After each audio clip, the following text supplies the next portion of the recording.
आखिरकार वो हो ही गया। यूएस और डोनाल्ड ट्रंप के लिए एक बहुत बड़ी खबर, बहुत बड़ा सेटबैक या एक बहुत बड़ा जोल्ट कह सकते हैं,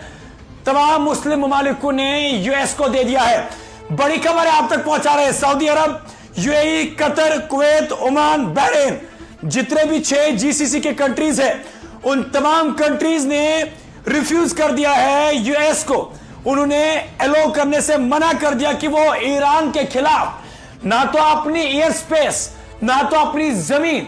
यूएस को ईरान के खिलाफ इस्तेमाल करने के लिए देगी। और अब टेंशन मिडिल ईस्ट के अंदर बढ़ती हुई नजर आ रही है। पहले तो खाली सऊदी अरब ने ऐलान कर दिया था, अब जिस तरीके से कतर सामने आया है, यूएई सामने आया है, कुवैत सामने आया है, ओमान सामने आया है, बहरीन सामने आया है, और उससे बड़ा झटका, उससे बड़ा जोल्ट जो यूएस को लगा है ना, वो ये है कि रशिया और चाइना डायरेक्टली ईरान के सपोर्ट में आया है। और साफ तौर पर चाइना और रशिया ने खुलकर ईरान का सपोर्ट किया है। और यूएस से जब पूछा जाता है ना डोनाल्ड ट्रंप से कि आखिरकार जंग क्यों करनी है ईरान से, कहते हैं नो न्यूक्लियर, कि जनाब मौत है। क्योंकि इस्राइल के प्रेसिडेंट नेतन्याहू ने खुद कहा था सबसे बड़ा खतरा इस्राइल के लिए अगर कोई है तो वो ईरान है। और अब ईरान जिस तरीके से न्यूक्लियर प्रोग्राम्स को रिबिल्ड कर रहा है, ब्लास्टिक मिसाइल्स को रिबिल्ड कर रहा है, और अब यूएस ने सोचा था कि शायद ईरान के खिलाफ वो सऊदी से बात करेगा, कुवैत से बात करेगा, बाकी मुस्लिम ममालिकों से बात करेगा, लेकिन हर एक मुल्क ने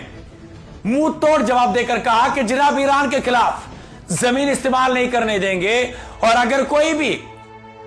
हम लोगों की जमीन पर एयर स्पेस इस्तेमाल करने की गलती भी करेगा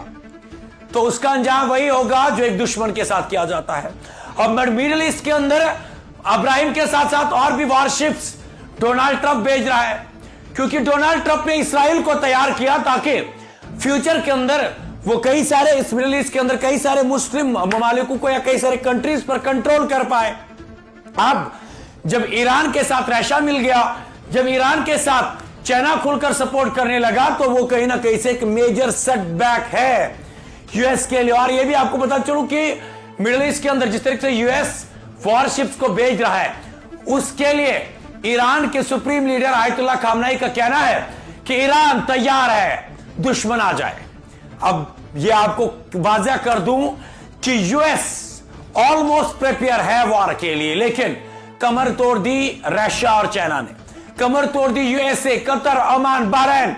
सऊदी अरब ने, जिन्हें साफ तौर पर यूएस को कह दिया कि जनाब आपकी जंग ईरान के साथ, ईरान की जंग आपके साथ, हमारी जमीन इस्तेमाल ईरान के खिलाफ नहीं होगी, हमारा एयर स्पेस ईरान के खिलाफ इस्तेमाल नहीं होगा। अब तैयारियां हो रही है, किस चीज की तैयारियां नजर डालते हैं। तैयारी इस चीज की हो रही है, चाइना और रशिया बैक साइड में है, तमाम मुस्लिम ममालिक ईरान के साथ में है,